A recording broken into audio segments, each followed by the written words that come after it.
You can reach a point where you're so good with Nen, your affinity for a specific Hatsu idea matters more than your affinity for Nen categories. You're so good with your main category and using Nen overall that you can be more efficient using Hatsu mechanics far away from your affinity to support the effect of your category in your ideal ability than you would be sticking to some other power that only uses the categories you're close to. Like Netero being so effective with enhancement, he's better off applying his power through conjured and manipulated fists for the larger sizes and quantity. But there can also be a benefit to supporting your main category with mechanics from the opposite one, because they tend to parallel each other and can round each other out. Like Nav using minimal conjuration so he can store or isolate anything he teleports between waypoints in spaces nobody else can reach, or Killua using the properties of lightning through transmutation to carry out manipulation instructions at unmatchable speeds. Morel seems to transmute his aura into smoke, which makes it way more flexible to manipulate, putting him in this group as well. It's such a lightweight concept that the only condition seems to be that he has to inhale through something like a fancy pipe to apply the transmutation to the aura he releases with his breath. But smoke is messy and exhausting to contain, so how come manipulation is naturally able to do so? Aside from the lung capacity and stamina, Morel uses a hidden property of manipulation to make a very efficient and scalable Hatsu that he can use to make the most of his physical strengths with his category of Nen. As a recap, the reason there would be 6 categories of Nen is that the inspiration for Hunter x Hunter's power system is a belief that reality is built from cycles of the two opposite forces of Yin and Yang, and everything is powered by Qi. Most concepts, objects, relationships, and spans of time can be divided into pieces of a cycle of Yin and Yang. The seasons of the year have a cycle, the type of person you're born as correlates to one phase of a cycle, and your lifespan has a cycle of its own that it moves through too. And these cycles resonate with each other, connecting and becoming a foundation for the world to complicate itself further, like strings in a spider web or bits of a computer. So if Hunter x Hunter takes some liberties, it can divide cycles of Yin and Yang into 6 phases. First, the divide of whether something is mostly Yin or mostly Yang, which force would win in a tug of war, and then whether it's becoming purely that force, or whether it's becoming the next force. And forces emerge from within their counterparts, so Yang would appear from within Yin, and then once the phase of pure Yang is over, Yin would appear from within Yang. It can then divide both the concept of humans and the concept of aura into cycles with 6 phases. We can see that aura's fundamental mechanics can be broken down into 6 building blocks, which is why I'm guessing specialization is a singular effect like the 5 other categories. And we can see, when every character's laid out on a chart, how they all fit into 6 types of personalities, except for characters who still have the same 6 core personalities, but who've adapted to environments that had them develop other behaviors, which is why I'm guessing the personality types are based on a system that would only have 6 possible tendencies of cognition. One aspect of Nen that's never been explained in the story is how people are able to control their aura in the first place. How are they able to influence the way their aura, a raw energy escaping their body, moves and spends itself? Where are the strings that are being pulled to puppeteer it? Fitting the power system's inspiration, this would be through resonance. And a person's mind is tied to one of 6 phases. So if they lean into that type of mental process, they can resonate with the same phase of aura and draw out that mechanic. But what this means is that people really have affinities for 2 different Nen hexagons at the same time. There's the hexagon for the mechanic of aura itself, which is used by someone for their Hatsu, and there's the hexagon for the application of aura, which is the purpose they use the aura for in their mind. A person uses their affinity for an application of aura in order to resonate with and draw out a behavior of aura out of the 6 building blocks that aura is made from. So when a person has an affinity for a type of Nen, it's really an affinity for a pair of traits. Enhancers are good at improving things, but the mechanic of aura they use for enhancement is reinforcement. It's like training wheels, making it so that the force of your aura is applied without damaging the logic or functionality of a target, which means spending your aura on that target has the effect of making its targeted function more forceful or effective. Transmutation's mechanic is overriding the properties of things, either just the aura itself, or potentially what the aura is spent on. But transmuters as people have an affinity for flexibility, which would explain Bisky's training process, because she's having students learn to draw out the mechanics of aura by applying the basic properties of aura for specific applications. Early enhancement practice just covers rock and aura, which inherently improves its strength, but then practicing that lets them use their aura to improve it to a greater degree, and early transmutation practice just bends aura to make complex shapes, which somehow makes you better at bending your aura's properties later on.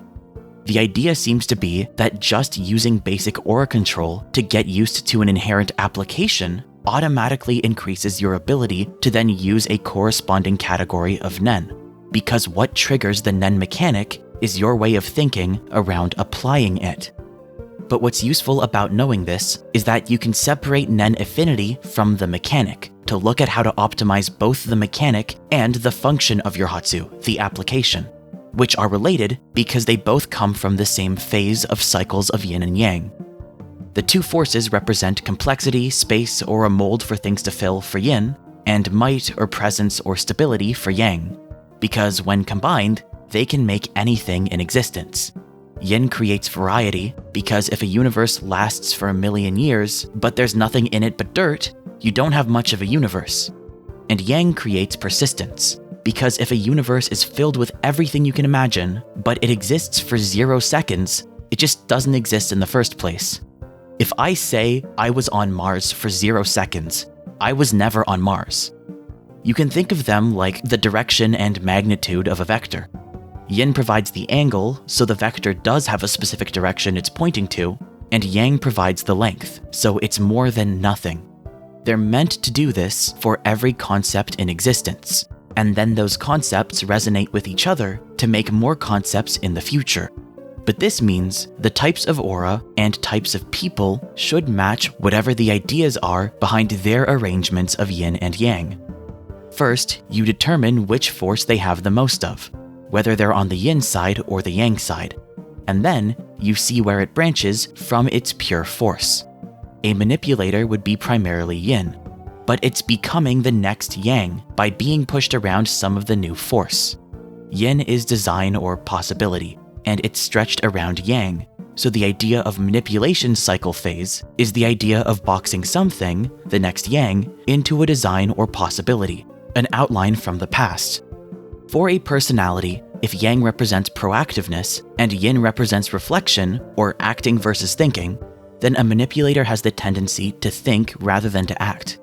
But because their Yin is being spread around Yang, their thinking is centered around a specific focus, like an obsession or an agenda. Combine that with how their resonance is the idea of boxing something into a purpose, and it means they're possessive and forceful, like Illumi with Killua, and Morel trying to get people to follow his rules instead of opening up to them as equals. So manipulators have strong attachments, like how Illumi is obsessed with Killua, and it means they have an affinity for abilities tied to specific objects, like how Shalnark uses his phone, and Morel uses his pipe. But overall, what they're good at is controlling.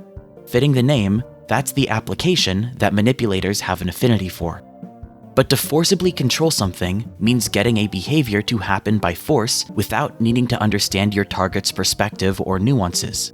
Because if you understood it, you wouldn't need to override it to get the outcome you want.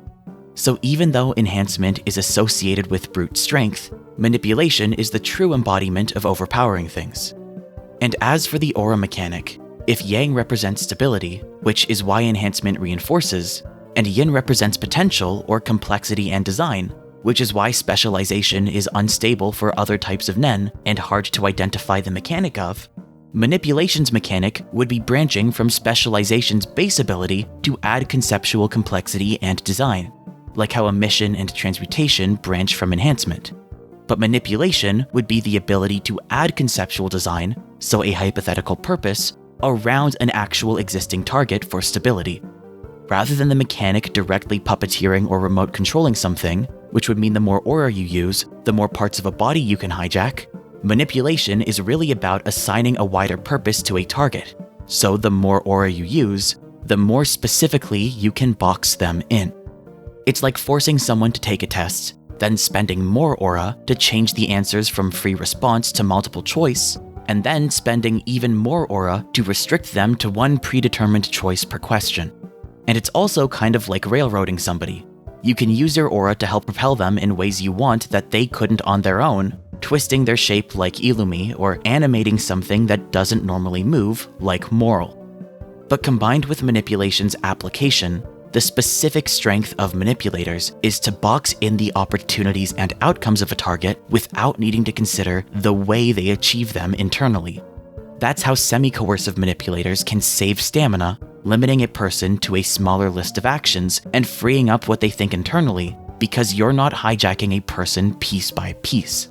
You're able to control the whole without needing to specify what its pieces do. And Shalnark's remote control is misleading because it does the opposite of what manipulation is designed to be efficient with, since that's a specific functionality Shalnark wanted, and it also fits his specific personality. If you wanted to manipulate as many things as possible with the smallest amount of aura, all you have to do is wrap a purpose around them. The outcome you want to achieve pertaining to what your aura surrounds, regardless of the specific method it takes to achieve. So if you use your aura on a fluid or a cloud, you could get that substance to maintain a shape of your choosing with minimal manipulation cost, because all you're defining is the overall shape. And even better, because the internal movement of the substance doesn't matter, all you're specifying are the surfaces, with next to no increase in surface area, you can get your substance to spill around whatever you don't want it to make contact with. So you can make objects like puppets and restraints reinforced by Nen that let attacks and whatever you want pass through them. And rather than increasing how taxing the manipulation is, the cost is next to nothing, as long as you have the aura to imbue the substance with in the first place. Morel's Hatsu makes the most of his stamina, lungs, and category affinity to make a special ability that's flexible, tough to beat, and easy to scale the more aura he uses it with.